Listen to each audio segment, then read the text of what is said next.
مكرمة عند ربك للمسرفين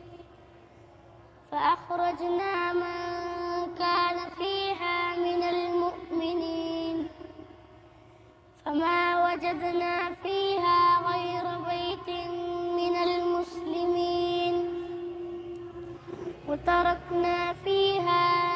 آية للذين يخافون العذاب الأليم في موسى إذ أرسلناه إلى فرعون بسلطان مبين فتولى بركنه وقال ساحر أو مجنون فأخذناه وجنوده فنبذناهم في اليم وهو مليم وفي عاد إذ أرسلنا عليهم الريح العقيم ما تذر من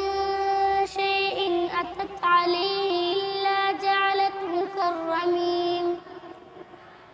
وفي ثمود إذ قيل لهم تمتعوا حتى حين فعتوا عن أمر ربهم فأخذتهم الصاعقة وهم ينظرون فما استطاعوا من قيام وما كانوا منتصرين وقوم نوح من قبل